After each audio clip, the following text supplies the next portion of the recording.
드디어 보름 만에 이제 육지에 들어가려고 하는데 어느 땅인지 알지 못했다. 이렇게 첫 이 섬에 대한 표현이 나옵니다. 경사진 해안으로 된 항만이 눈에 띄었다. 그래서 거기에다가 배를 들여다 댈 수 있는지 의논하고 닻을 끊어서 바다에 버리고 키를 풀어서 늦추고 돛을 달고 바람에 맞추어서 해안을 향해서 들어가는 그런 상황을 아주 잘 마치 영화를 보듯이 그렇게 보여주고 있는데, 나중에 28장 1절에 보면 우리가 그 구조된 후에 안즉 그 섬은 멜리데라고 하는 섬이었다, 이렇게 기록이 되어 있습니다. 멜리데라고 하는 섬이었다는 것을 알 수가 있습니다.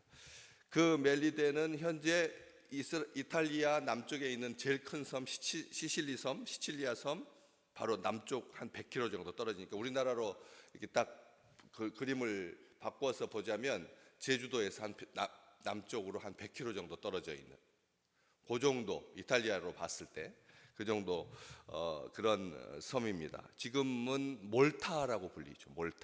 몰타라고 불리는 그런 섬입니다. 그러니까 길게는 한 30km 정도, 이렇게 짧은 쪽은 한 13km 정도 되는, 그러니까 큰 섬은 아니고, 그래서 한 40만 명 정도 사람 사는 그런 섬입니다. 기원전 신석기 시대부터의 유적도 지금도 발견되고 있고, 그리고 굉장히 아름다운 곳이고 관광도 많이 하고, 또 그 시칠리아 섬에다가 무역하는 그런 중요한 기점으로 작용하고 있죠. 그래서 이 가이사랴에서 배를 타고 이렇게 쭉 와가지고 크레타 섬, 그리고 이 멜리데 섬, 이렇게 딱 봤을 때 전체 크기로 봤을 때 중간쯤이 그레데 섬이 있고, 그 다음에 멜리데 섬이 지금 도착하고 있는데, 멜리데 공화국이죠. 멜리데 공화국이고 영국 연방에 속해 있고, 그래서 지금도 거기에는 바울만이라고 하는, 지금 바울이 지금 상륙해서 하고 있는 그 지점을 이라고 이제 생각해서 바울만이라고 하는 이름을 붙여져 있고, 그런데 그 경사진 해안으로 된 항만이 눈에 띄어서 배를 거기에다 들여다 댈 수 있는지 의논했다라고 하는 표현을 누가가 쓰고 있죠. 여기 의논한 후에, 의논했다. 보통 우리가 상륙하는 것은 기장에게 맡기죠. 또 선장에게 맡기고, 상륙은 기장과 선장과 부조종사, 뭐 부기장, 뭐 부선장, 뭐 기관장, 그 모든 주도권을 가지고 해야지, 이 사람 저 사람 했다가는 배가 산 위로 가게 되니까 보통은 안 하거든요. 평상시에는 대표자가 최종적인 결정을 하지, 다른 사람이 여기에 의견을 개진할 수가 없죠. 근데 이 큰 무역선이 이 섬에 들어가려고 하면, 원래는 이 배의 출항을 결정했던 사람이 백부장이었거든요. 백부장이 결정했죠. 앞에 보시면 선장과 선주의 말을 더 믿었다. 바울은 여기서 겨울을 나고, 미항에서 겨울을 나고, 그 다음에 봄에 이동해 이탈리아 쪽으로 로마로 가야, 그래야지 배도 이상이 없고 사람도 이상이 없다, 물건도 이상이 없다, 그렇게 말했는데 백부장이 결정해서 이렇게 왔기 때문에, 여기 보시면 의논했다라고 하는 말에 백부장은 나오지 않습니다. 미안해서 그랬는지 아니면 다른 사람들의 말을 더 잘 들어보려고 했는지, 어쨌든 276명의 사람들이 영적인 존재가 되고 더 결속력을 가지게 되고 한 팀으로 움직이게 되면서 의논하는 과정이 들어갔다는 것은, 우리로 하여금 교회가 많은 교단이 있지 않습니까? 많은 교단들이 있는데, 이렇게 의논하는 교단, 의논할 수 있는 이 의논의 성격이, 소통의 성격이, 공감의 성격이 이 시대의 이 시대의 모든 종교가 그걸로 그 교단의 접근성을 평가받는 그런 시대가 되었거든요. 아무리 카톨릭 수직 구조로 쫙 돼 있을지라도 그 안에서도 소통과 공감이 필요하다라고 하는 것은 21세기, 22세기 주님께서 오시는 그날이 될 때까지도 여전히 사람들로 하여금 마음을 열게 하는 그런 요소일 거라는 거죠. 여기 그랬습니다. 단독으로 결정하지 않았습니다. 마음대로 하지 않았습니다. 지시하고 명령했다는 그런 말이 없습니다. 그렇다고 해서 이 백부장이 판단력도 없고 가지고 정신도 다 놓게 되고 이제 정말 자괴감에 빠져서 아무 일도 하지 않느냐? 아니거든요. 바로 뒤에 보면 42절에 군인들이 죄수가 헤엄쳐서 도망할까 해서 그들을 죽이는 것이 좋겠다라고 했을 때 백부장이 43절 바울을 구원하려고 하여 그들의 뜻을 막고 헤엄칠 줄 아는 사람들을 명하여서 물에 뛰어내려서 먼저 육지에 나가게 하고, 백부장은 끝까지 자기 책임을 다하고 그리고 아주 분명한 사리 판단력을 가지고 사람을 생명한 바울의 목숨을 구하는 그런 일들을 잘 감당하고 있거든요.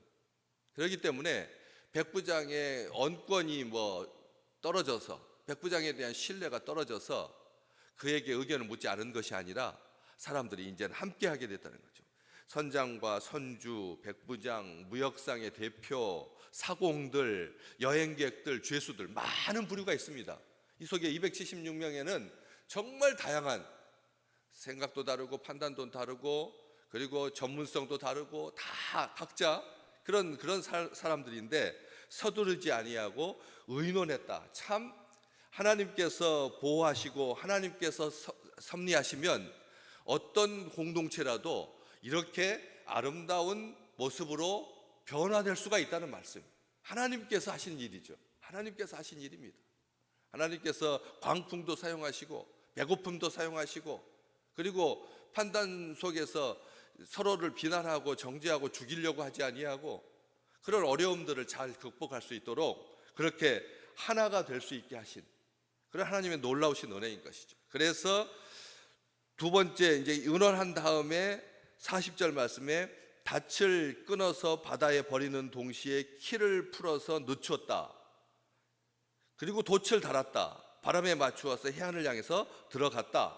이렇게 쭉 진행이 됩니다. 닻을 끊어서 바다에 버렸다. 이 배와 관련하여서 단 이야기가 두 번 정도 나오는데 처음에 물 깊이가 낮아지니까 육지에 가까운 줄 알고 고물 쪽에다가 배 뒤쪽에다가 닻을 4개를 내려가지고 배가 요동치지 아니하도록 떠밀려 가지 아니하도록 닻을 4개를 걸 만큼 큰 배였다.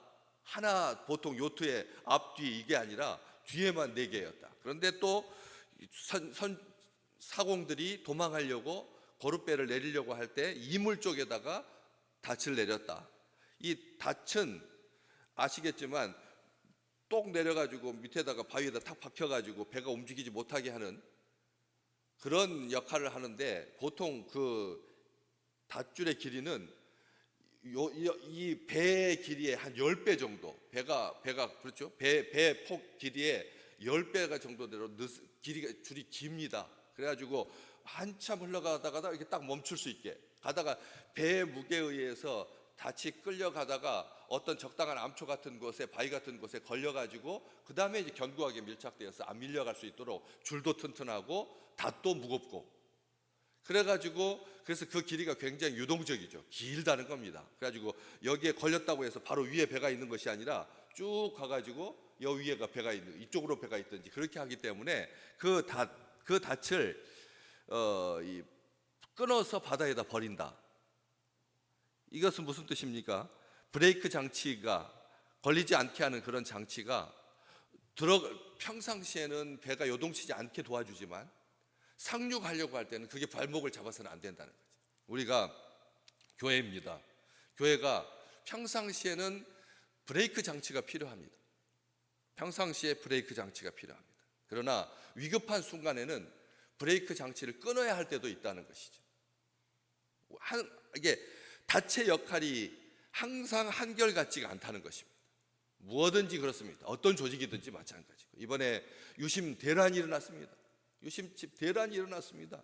이러한 것들 보면서 정말 정교하게 작동해야 할 그 브레이크와 그리고 또 안전장치가 오히려 발목을 잡는 경우가 생긴다는 거죠. 스페인에서 정전사태가 발생했습니다. 도대체 21세기인데, 그리고 제일 선두주자인데 재생에너지를 많이 사용하는, 그래서 정말 온 세계가 환경오염으로부터 자유로울 수 있도록 적극적으로 참여하는 국가였는데 그런 일들이 발생해요. 뭐가 브레이크냐는 거죠. 뭐가 안전장치냐는 거죠.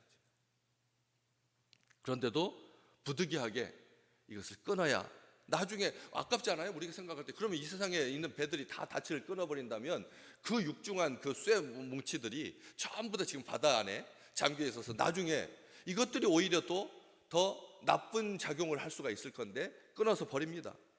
과감하게 닻을 끊어서 버리고, 그리고 나서 배에 단단히 묶여있던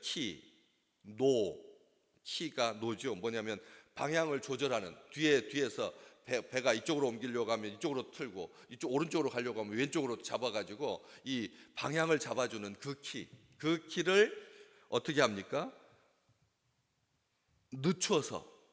키를 늦추어 가지고 이게 배가 움직이는 대로 저절로 갈 수 있도록, 배가 이렇게 움직여서 갈 수 있도록 천천히 그렇게 작업을 합니다. 그리고 이어서 돛을 답니다. 작은 돛입니다.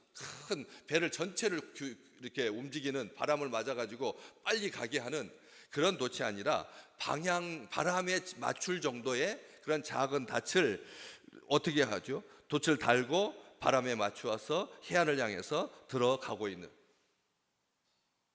그러다가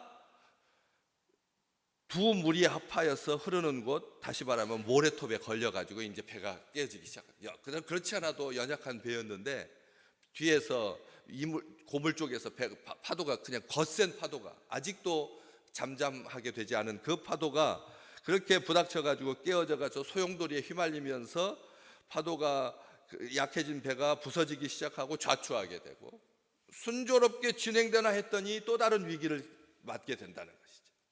이러한 것 속에서 우리는 다시 한번 우리나라의 상황도 보고, 이 말씀 속에서 죄들이 헤엄쳐서 도망할지도 모르니까 모두 죽이자고 하는 의견이 나오고, 통제 불능 상태가 되면 죄수들을 차라리 죽이는 편이 낫겠다, 이런 아주 안 좋은 상황으로 몰려가는 것 같지만, 절체절명의 위기에서 하나님께서 이 모든 과정들을 통해서 보호하시려고 하나님의 일을 이루시려고, 헤엄칠 줄 아는 사람들을 먼저 나가게 하고 남은 사람들은 널조각이나 배의 물건을 의지하여서 나가게 하고, 마침내 모든 사람들이 다 상륙할 수 있도록 하나님께서 하신다는 거죠. 우리가 평상시에는 그렇죠. 어느 대학을 나오고 또 얼마나 수입이 있고 또 자녀들이 얼마나 잘 되고 얼만큼 빠르고 얼마나 신속하고 얼마나 효율적이냐, 이런 것들을 따지겠지만 잘 의논했는데도 불구하고 부득이하게 그런 난간의 또 다른 위기에 봉착할 수가 있다는 것입니다. 민주주의가 만사 형통이냐? 아니다라고 하는 것을 우리가 지금 우리 세대에 보고 있지 않습니까? 민주주의가 능력이냐? 민주주의가 모든 것을 다 결정했습니다. 12명이 다 똑같이 판단을 했는데 그중에서 2명은 아니다라고 보충 설명을 하고, 대다수가 있는 12명이 완전체가 그 답이 옳으냐는 거죠. 우리는 봅니다. 하나님의 뜻만이 온전하지, 하나님의 뜻만이 온전하지. 그래서 우리는, 기독교는 딱 한 가지 원칙입니다. 민주주의 아닙니다. 기독교를 민주주의라고 하지 않습니다. 민주주의적인 성격을 통해서 의논하고 소통하고 공감하지만 최종적인 결정은 누가 하십니까? 우리 주님께서 하신다. 하나님이 하시는 겁니다.